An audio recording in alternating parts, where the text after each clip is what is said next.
Bab 1423.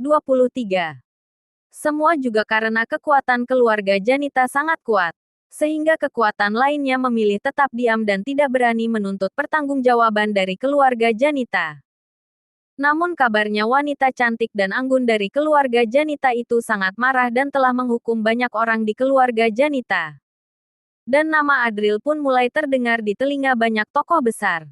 Bahkan Daniel menyebutnya sebagai Sang Mahatinggi generasi muda dalam laporannya. Sang Mahatinggi apa yang bisa menindas satu generasi? Tidak ada yang bisa menandinginya. Yang lebih langka lagi adalah Adril memiliki keahlian medis yang luar biasa. Dia berhasil menyembuhkan Daniel.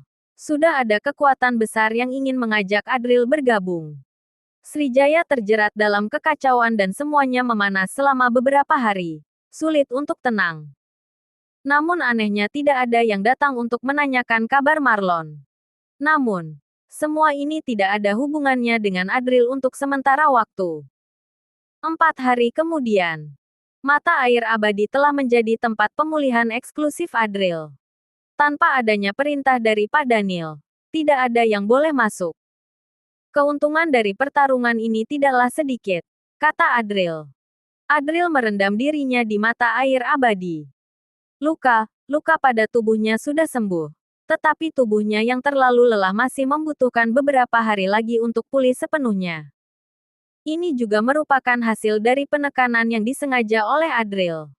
Pertarungan hidup dan mati ini sekali lagi mengekstraksi potensi Adril. Adril mengingat setiap detail dari pertarungan ini. Tubuh elemen matahari masih jauh dari batasnya. Dan Adril merasakan bahwa dia sudah tidak jauh lagi dari memanggil bayangan leluhur Lavali. Hanya tinggal satu langkah lagi. Dan juga pedang setengah jadi itu.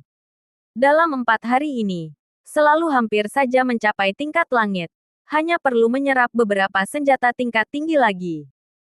Namun, Adril agak enggan untuk memberikan 4 pedang pengusir iblis untuknya. Ketika Adril bangun pada hari kelima setelah menutup diri, dia berdiri dan menemukan bahwa tingkatan keempatnya telah benar-benar stabil. Namun sebelumnya dia mengira bahwa dirinya bisa mencapai tingkat langit setelah keluar dari Akademi Arjuna.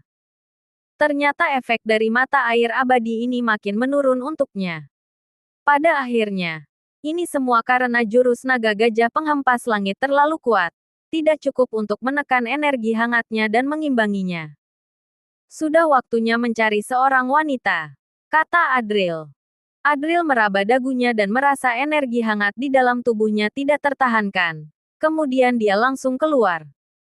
Wah, kamu sudah bangun, kata Weni. Saat keluar dari mata air abadi, hanya terlihat Weni berteriak dengan terkejut. Apa kamu selalu menjaga di sini? Tanya Adril. Adril tersenyum karena melihat Weni memasang tenda di luar. Perhatian seperti ini membuat hatinya terasa sangat. Melihat tatapan khawatir dari Adril, Weni merasa sedikit canggung. Adril adalah tunangannya. Tetapi perubahan identitas ini membuatnya sedikit tidak siap dan tidak tahu bagaimana berkomunikasi dengan Adril. Panggil dia suami. Sepertinya salah. Panggil adik junior Leo. Sepertinya terlalu asing. Bagaimana mungkin pria brengsek seperti Adril tidak bisa membaca pikirannya? Dia dengan tegas dan cepat memeluk Weni ke dalam pelukannya. Wajah Weni merah seperti apel. Ini adalah pertama kalinya dia memiliki kontak fisik yang begitu intim dengan seorang pria. Tubuhnya sedikit gemetar dan dia terpaku di tempat tanpa tahu harus berbuat apa. Untungnya Adril tahu harus berbuat apa. Adril dengan lembut menyentuh wajahnya. Melihat ekspresi tegang Weni, dia tersenyum dan berkata, dengan adanya aku, kamu bisa lebih tenang di masa depan. Aku akan mengambil ahli beban yang ada pada dirimu. Satu kalimat itu membuat perasaan hati Weni berombak. Dia memeluk Adril dengan erat dan tidak melepaskannya. Ambillah ini, kata Adril. Lalu Adril mengeluarkan 4 pedang pengusir iblis. Dia tidak rela memberikan 4 pedang pengusir iblis itu kepada pedang setengah jadi karena dia menyimpannya untuk Weni. Adril mengira dengan sifat Weni yang seperti ini, dia akan menolaknya.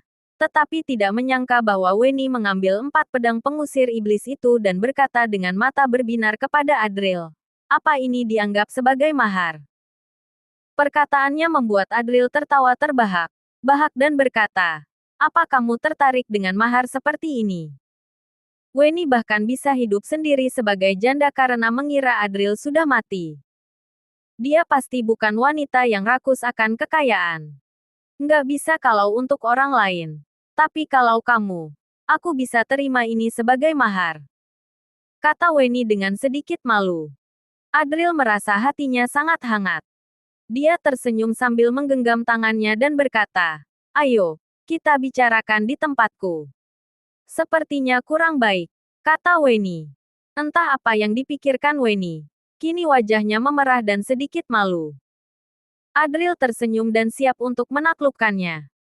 Namun pada saat itu, Dylan tiba-tiba datang dengan tergesa-gesa dan berkata dengan cemas, adik junior Leo, aku punya urusan penting denganmu. Sialan. Apa urusanmu sepenting urusanku? Batin Adril. Adril langsung marah dan ingin menendangnya dengan keras. Namun pada saat ini, Weni terlebih dahulu berkata kepada Dylan dengan marah, pergi sana. Weni biasanya sangat sopan dan tenang terhadap siapapun.